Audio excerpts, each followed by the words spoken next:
Hello everyone. Today we will discuss about gluconeogenesis. It is the formation of glucose from non-carbohydrate sources. Formation of glucose from non-carbohydrate sources. These non-carbohydrate sources include lactate, then glycerol, propionyl CoA and glucogenic amino acids.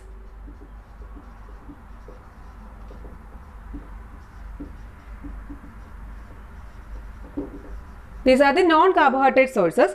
So, gluconeogenesis means it is the formation of glucose from non-carbohydrate sources. This gluconeogenesis meets the requirements of glucose in the body when carbohydrates are not available in sufficient amounts from the diet. This mechanism is also required to clear the products of metabolism of other tissues from the blood. For example, lactic acid produced by muscles and erythrocytes, then glycerol which is produced by adipose tissue by lipolysis of triglycerides. The principal organs involved in gluconeogenesis are liver and kidneys. Liver and kidneys. These are the principal organs involved in gluconeogenesis.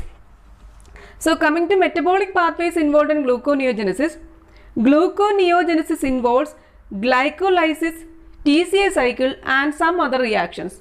Gluconeogenesis involves glycolysis, TCA cycle and some other reactions. So, let us see the pathway. Main pathway is a reversal of glycolytic pathway, but thermodynamic barriers prevent a simple reversal of glycolysis. So, there are 4 such energy barriers which are irreversible.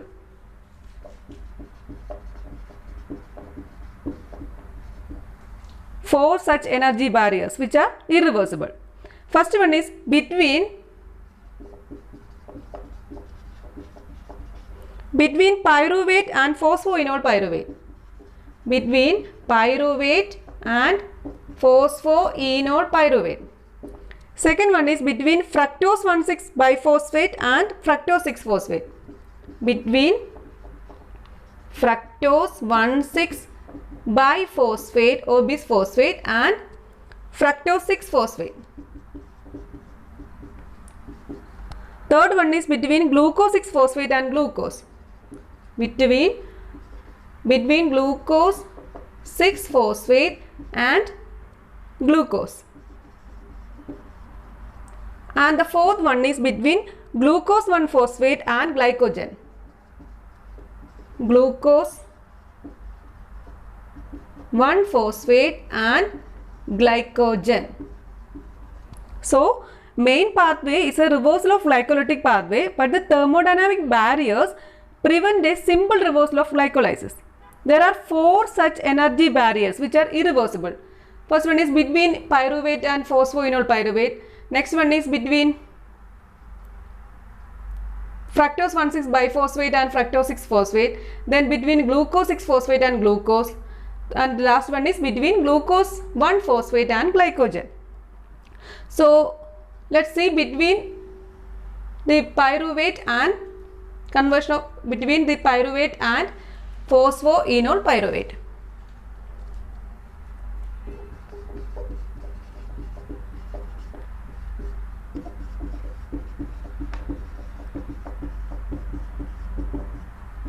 Pyruvate and phosphoenol pyruvate.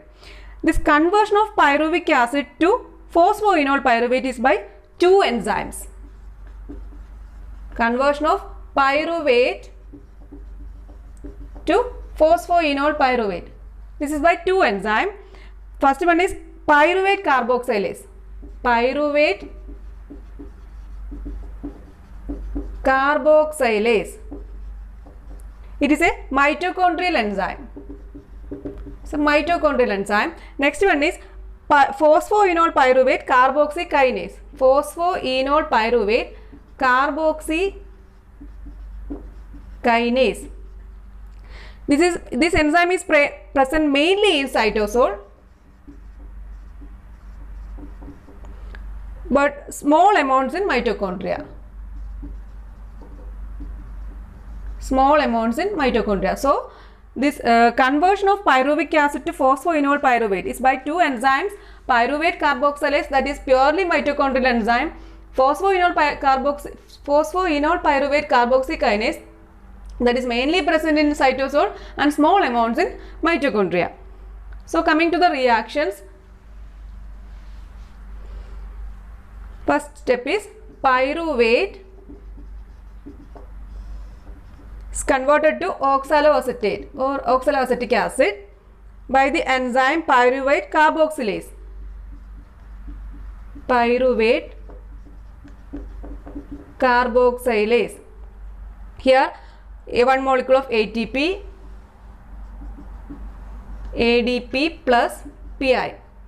Here carbon dioxide and biotin. Then this is the first step. In this step, pyruvate carboxylase in mitochondria in presence of ATP, biotin and carbon dioxide converts the pyruvate to oxaloacetate. This is the first step. Then in the next step, this oxaloacetate by the enzyme phosphoenol pyruvate carboxykinase. Phosphoenol pyruvate carboxykinase is converted to phosphoenol pyruvate. Here GTP or ITP is converted to GDP or IDP. Here carbon dioxide is released.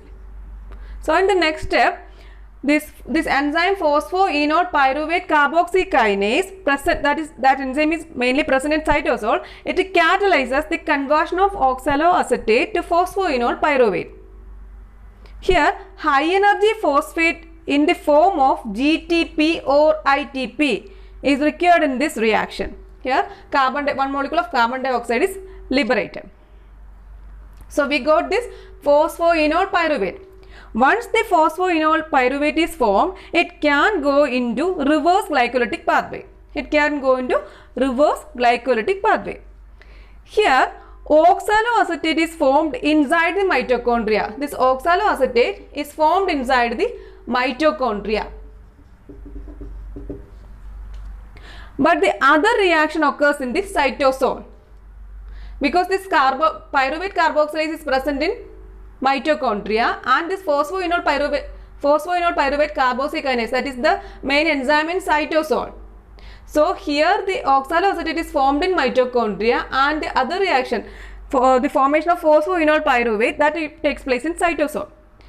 But this oxaloacetate, it is not permeable to mitochondrial membrane. So oxaloacetate is transferred to cytosol by two mechanisms. That is, here mitochondria, here the cytosol. This is the mitochondrial membrane. From mitochondria, oxaloacetate, it is converted to malate by the enzyme malate dehydrogenase.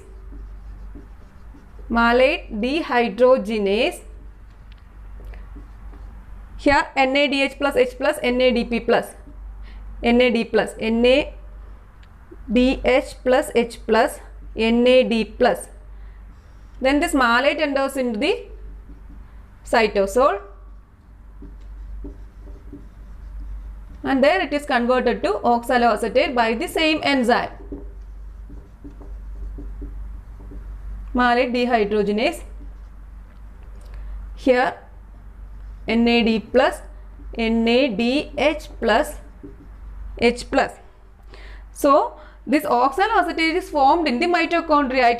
It is not permeable to mitochondrial membrane. It has to enter into the cytosol. This is by two steps. First, in mitochondria, this oxaloacetate is converted to malate by the enzyme malate dehydrogenase using NADH. Then in the then this malate is permeable to mitochondrial membrane, so malate enters into cytosol.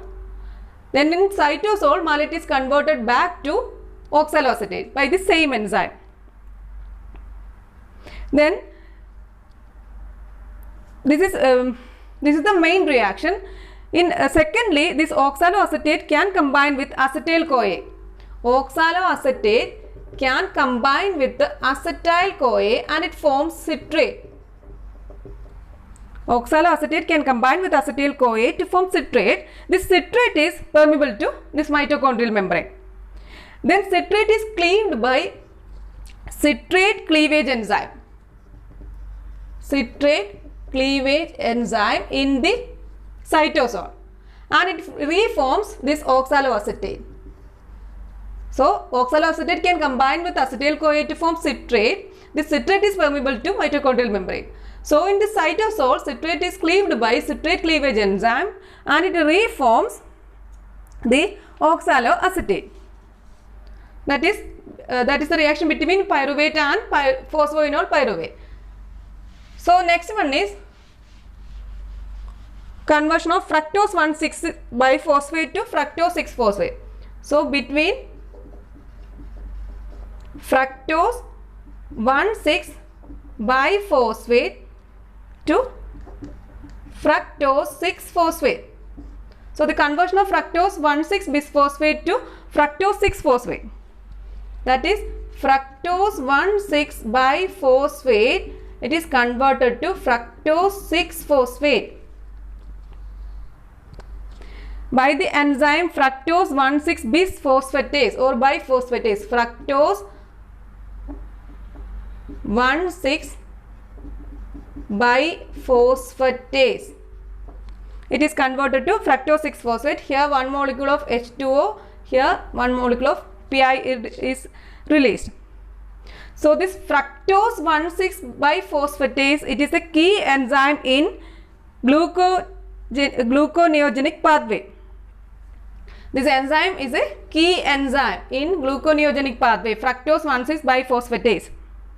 And its presence determines whether or not a tissue is capable of forming glucose from pyruvate or lactate and also from triose phosphates. This enzyme is present in liver, kidney, then intestine,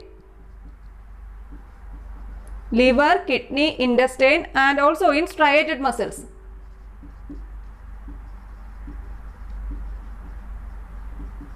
Also in striated muscles. This is a conversion of fructose 1,6 biphosphate to fructose 6-phosphate. Next one is between this glucose 6-phosphate and glucose. Between glucose 6-phosphate and glucose. So the conversion of glucose 6-phosphate to glucose. Glucose 6-phosphate is converted to glucose by the enzyme glucose 6-phosphatase. Glucose 6-phosphatase. Here also one molecule of H2O, inorganic phosphate, is released. This glucose 6-phosphatase enzyme is microsomal. It is a microsomal enzyme and it possesses pyrophosphatase activity. Pyrophosphatase activity. It is present mainly in liver, kidneys, intestine and platelets. It is absent in muscles. This enzyme is absent in muscles. So, it cannot contribute to blood glucose directly by glycogenolysis. So, this is the conversion of glucose 6-phosphate to glucose. Then fourth one is between glucose 1-phosphate and glycogen. Glucose 1-phosphate and glycogen.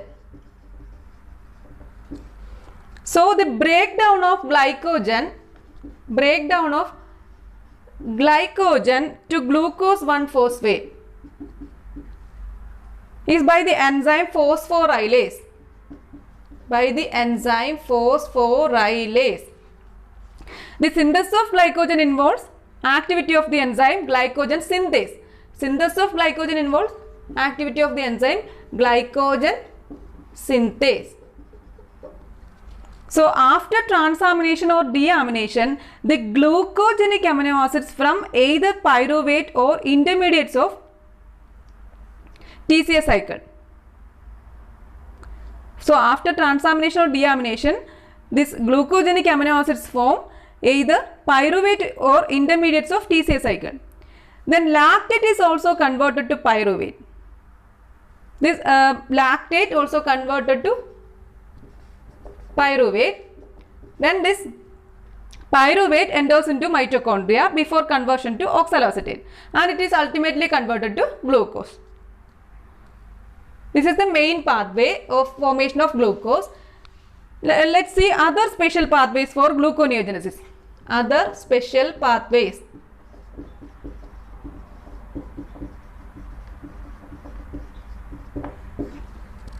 First one is conversion of glycerol to glucose. Conversion of glycerol to glucose. This glycerol is a product of metabolism of adipose tissue. It's a product of metabolism of adipose tissues, and it is produced by lipolysis.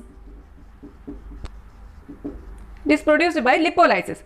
Tissues which possess the activating enzyme glycerokinase can utilize this glycerol. Enzyme is glycerokinase. This is the activating enzyme. It can utilize glycerol. This enzyme is present in liver, kidneys, heart muscle, lactating mammary gland and intestinal mucosa. This enzyme is absent in adipose tissue. So let's see the reactions. Glycerol by the enzyme glycerokinase. Here one molecule of ATP, ADP. It is converted to alpha glycerophosphate. Alpha glycerophosphate. Then it is converted into dihydroxyacetone phosphate. Dihydroxyacetone phosphate by the enzyme alpha glycerophosphate dehydrogenase. Alpha glycerophosphate dehydrogenase.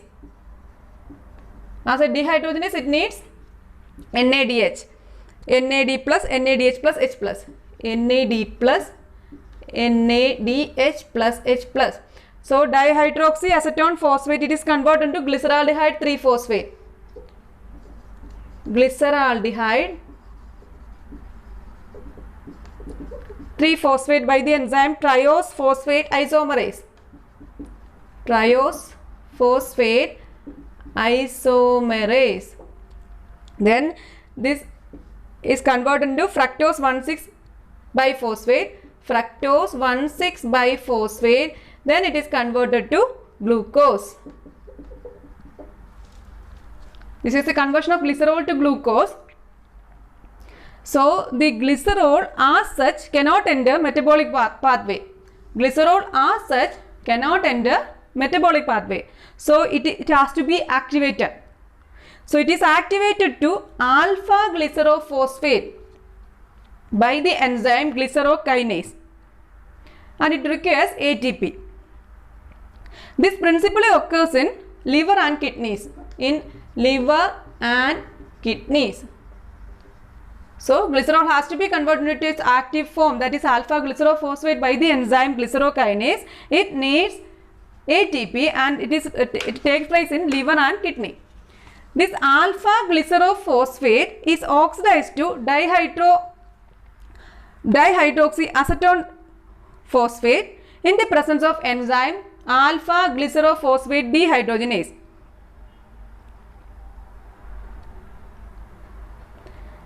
it needs NAD+. Then this dihydroxyacetone phosphate can be converted to glyceraldehyde 3-phosphate by triose phosphate isomerase. This pathway thus connects with the triose phosphate stages. This is triose phosphate stages of the glycolytic pathway, and these triose phosphates can enter reverse glycolysis after conversion to fructose 1,6-phosphate and then to glucose. That is the conversion of glycerol to glucose. Next one is conversion of propionic acid to glucose. Other special pathway is conversion of propionic acid or propionyl CoA to glucose.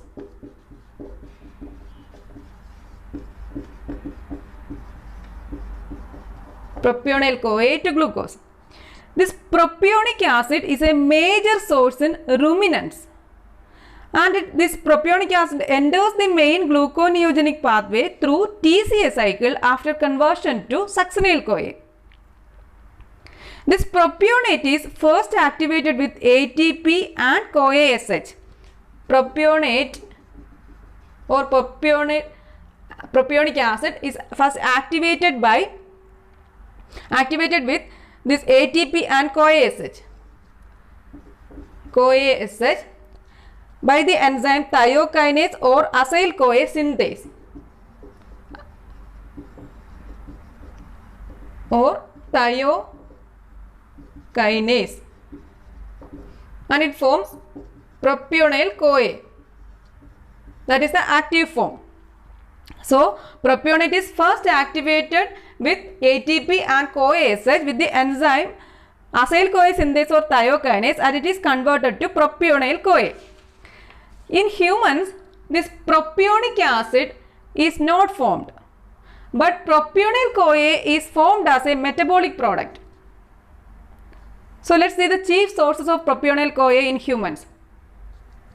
In humans, it is formed from the catabolism of L-methionine. This propionyl CoA by the catabolism of L-methionine through alpha-ketoglutarate. That is the first source. Then second source is from isoleucine catabolism. Then third one is from beta oxidation of odd chain fatty acids.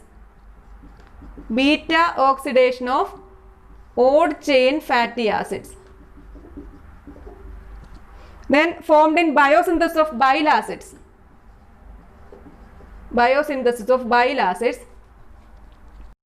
Then another source is from non-oxidative deamination of threonine. So in humans, this propionate or propionic acid is not formed, but propionyl CoA is formed as a metabolic product. Chief sources of propionyl CoA in humans include catabolism of L-methionine through alpha-ketobutyrate. Next is from isoleucine catabolism. Then next source is from beta oxidation of odd chain fatty acids. Then it is formed in biosynthesis of bile acids. Then also from non-oxidative deamination of threonine. These are the chief sources of propionyl CoA in humans. Then this propionyl CoA undergoes a carbon dioxide fixation reaction by the enzyme propionyl CoA carboxylase, and it forms D-methylmalonyl CoA. Let's see the reactions. So from the propionate by the enzyme acyl CoA synthase, propionyl CoA is formed. This propionyl CoA is converted to D-methylmalonyl CoA. D-methylmalonyl CoA by the enzyme propionyl CoA carboxylase. Propionyl CoA carboxylase. So carbon dioxide, here ATP, AMP plus PPI. ATP, AMP plus PPI. This D-methylmalonyl CoA is converted to L-methyl malonyl-CoA. L-methyl malonyl-CoA by the enzyme methyl malonyl-CoA isomerase. Methyl malonyl-CoA isomerase. Then L-methyl malonyl-CoA, it is converted to succinyl-CoA. It is converted to succinyl-CoA by the enzyme methyl malonyl-CoA isomerase. Methyl malonyl-CoA isomerase. Here vitamin B12. Then it is the intermediate in TCA cycle. So propionyl-CoA first undergoes this carbon dioxide fixation reaction by the enzyme propionyl-CoA carboxylase, and it forms D-methyl malonyl-CoA. This reaction requires carbon dioxide, ATP and biotin. Then this D-methyl malonyl-CoA is converted to its stereoisomer L-methyl malonyl-CoA by the enzyme methyl malonyl-CoA isomerase. Methyl malonyl-CoA racemase. Here the enzyme is racemase. So it is converted into L-methyl malonyl-CoA by methyl malonyl-CoA racemase. This L-methyl malonyl-CoA is also produced by the catabolism of amino acid valine. It is produced by the catabolism of amino acid valine. Finally, this L-methyl malonyl-CoA is isomerized to succinyl-CoA by the enzyme methyl malonyl-CoA isomerase. This enzyme requires vitamin B12 as a coenzyme. So in vitamin B12 deficiency in humans results in the excretion of large amount of methyl malonic acid, that is called methyl malonic aciduria.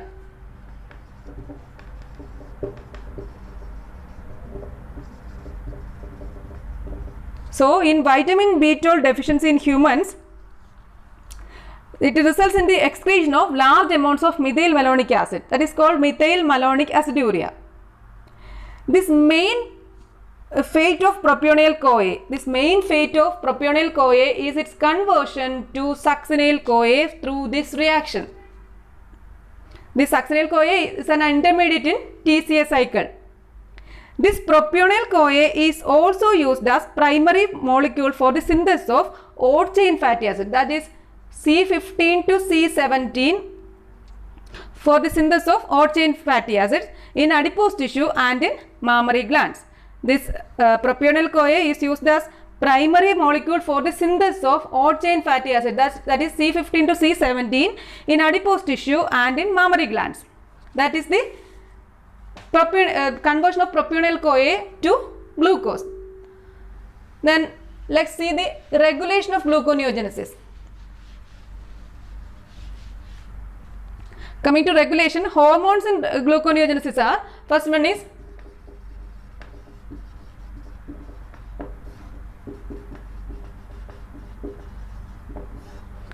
glucagon.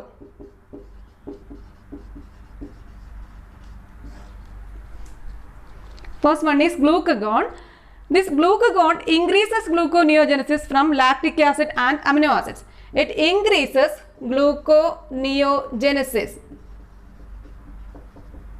from lactate and amino acids. Second hormone is glucocorticoids.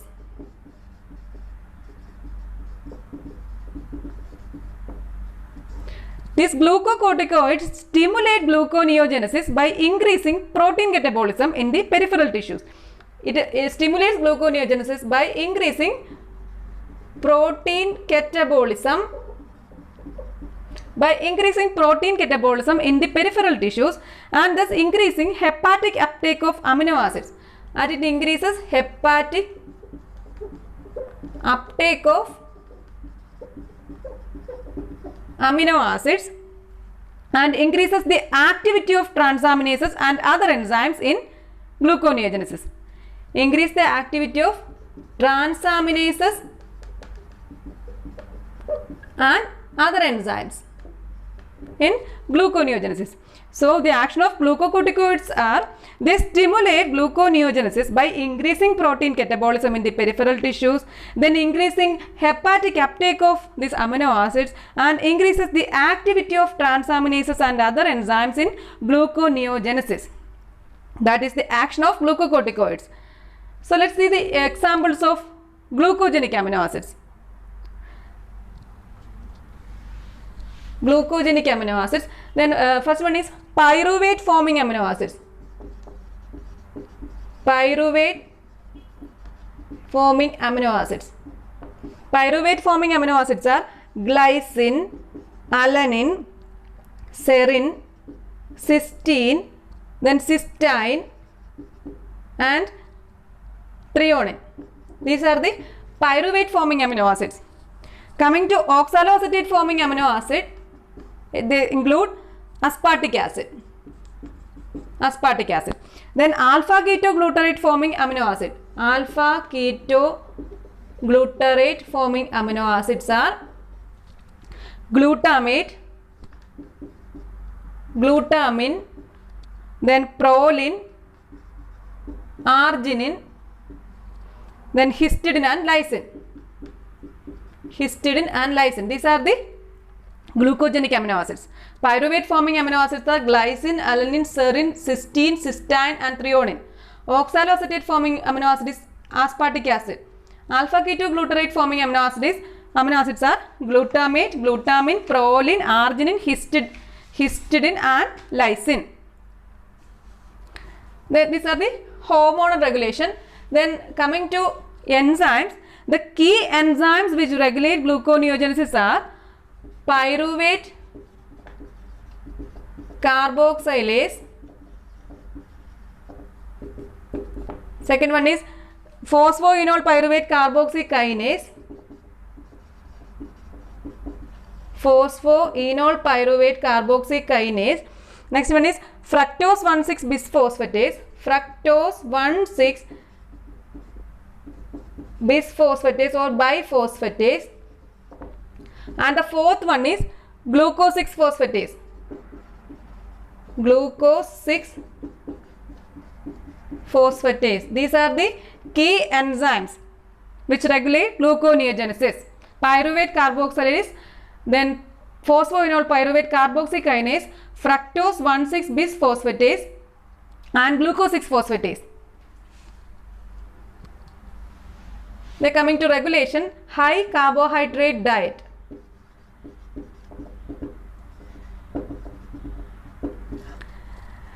This high carbohydrate diet reduce gluconeogenesis.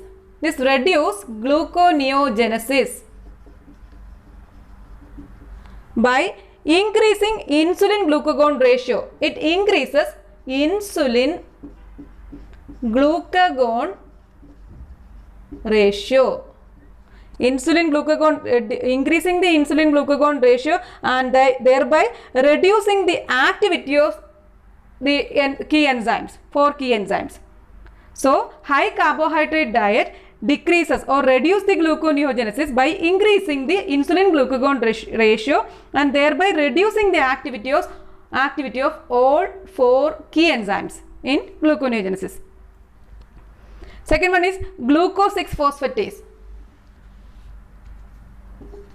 Glucose 6 phosphatase. This enzyme is induced by the hormones glucagon and glucocorticoids. Enzyme is induced by glucagon and glucocorticoids which are secreted during starvation.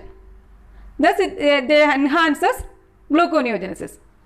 Then insulin represses the enzyme. Insulin represses the enzyme. So, this enzyme glucose 6 phosphatase is induced by the hormones glucagon and glucocorticoids which are secreted during starvation, thus enhancing gluconeogenesis. Then insulin represses the enzyme glucose 6 phosphatase. Next one is fructose 1,6 bisphosphatase. Fructose 1,6 biphosphatase. This enzyme is allosterically inhibited by AMP. It is inhibited by AMP, but it is activated by citrates. It is activated by citrates. It is allosterically inhibited by AMP and activated by citrates. So gluconeogenesis increases when there is increased ATP and increased citrate. If there is AMP increases, then gluconeogenesis decreases. But if there is ATP and citrate increases, then gluconeogenesis also increases. Then gluconeogenesis is decreased by inhibition of this enzyme fructose 1,6-bisphosphatase when liver cells are rich in AMP and low in citrate concentration. This gluconeogenesis is decreased by inhibition of the enzyme fructose 1,6-bisphosphatase when liver cells are rich in AMP and low in citrate. Then next one is role of fructose 2,6-bisphosphate. Fructose 2,6-bisphosphate or biphosphate. This fructose 2,6-biphosphate is formed by the phosphorylation of fructose 6-phosphate by the enzyme phosphofructokinase 2. It is formed from fructose 6-phosphate by the enzyme phosphofructokinase 2. So this fructose 2,6-biphosphate is formed by phosphorylation of fructose 6-phosphate by the enzyme phosphofructokinase 2. This same enzyme is also responsible for its breakdown because it also contains fructose 2,6-bisphosphatase activity. So same enzyme involves in the formation and the cleavage of this fructose 2,6-biphosphate. This bifunctional enzyme phosphofructokinase 2 is under the allosteric control of fructose 6-phosphate. This bifunctional enzyme means it involves in the formation and cleavage of this fructose 2,6-biphosphate. So it is under the control, allosteric control of this fructose 6-phosphate. Then under conditions of glucose storage, gluconeogenesis is stimulated by glucagon. Under the condition of glucose storage, this gluconeogenesis is controlled by glucagon. By decreasing the concentration of fructose 2,6, it decreases the concentration of fructose 2,6-biphosphate. Then which in turn inhibits phosphofructokinase 1 and activates fructose 1,6-biphosphatase. So under the condition of glucose storage, this gluconeogenesis is stimulated by glucagon by decreasing the concentration of fructose 2,6-biphosphate, which in turn inhibits phosphofructokinase 1 and activates fructose 1,6-biphosphatase. That is the role of fructose 2,6-biphosphate. Next one is phosphoenol pyruvate carboxykinase. Phosphoenol pyruvate carboxykinase. This enzyme is induced by glucagon during starvation. Induced by glucagon during starvation. This enzyme is induced by glucagon during starvation, thus increasing this gluconeogenesis. Then insulin reduces gluconeogenesis as it represses the enzyme. Insulin represses the enzyme phosphoenol pyruvate and it reduces gluconeogenesis. Then glucagon induces the enzyme and it increases gluconeogenesis. Next enzyme is pyruvate carboxylase. These are the key enzymes in gluconeogenesis, that is pyruvate carboxylase. This is the key enzyme in gluconeogenesis. This enzyme is activated allosterically by acetyl-CoA. It is activated allosterically by acetyl-CoA. It binds with the this acetyl-CoA binds with the allosteric site of the enzyme and brings about conformational change at tertiary level. So this enzyme is activated allosterically by acetyl-CoA. Acetyl-CoA binds to the allosteric site of the enzyme and brings about conformational change at tertiary level, so that the affinity of the enzyme for carbon dioxide increases. That is, it acts as a positive modifier. Acetyl-CoA is a positive modifier of the enzyme pyruvate carboxylase. Then coming to other factors,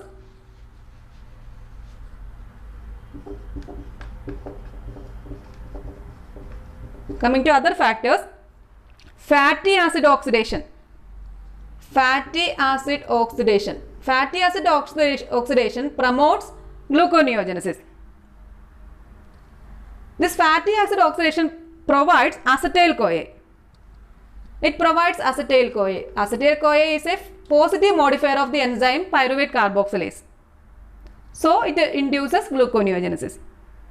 Secondly, the increased acetyl-CoA and NADH from beta oxidation inhibits pyruvate dehydrogenase complex. Increased acetyl-CoA and NADH from beta oxidation inhibits pyruvate dehydrogenase complex, so that oxidative decarboxylation of pyruvic acid does not occur, thus sparing its conversion to oxaloacetate. Then this fatty acid oxidation provides energy, thus it spares pyruvate from degradation. Then increased ADP allosterically inhibits pyruvate carboxylase. Increased ADP allosterically inhibits pyruvate carboxylase and thus decreases gluconeogenesis. Increased ADP inhibits pyruvate carboxylase, so decreases gluconeogenesis. Then insulin represses the enzyme pyruvate carboxylase. Insulin represses the enzyme pyruvate carboxylase and reduces gluconeogenesis. Then hormones like glucagon, adrenaline and glucocorticoids, these hormones induce the synthesis of enzyme pyruvate carboxylase and they enhances gluconeogenesis. So this is all about gluconeogenesis. This is today's topic. Thank you for watching.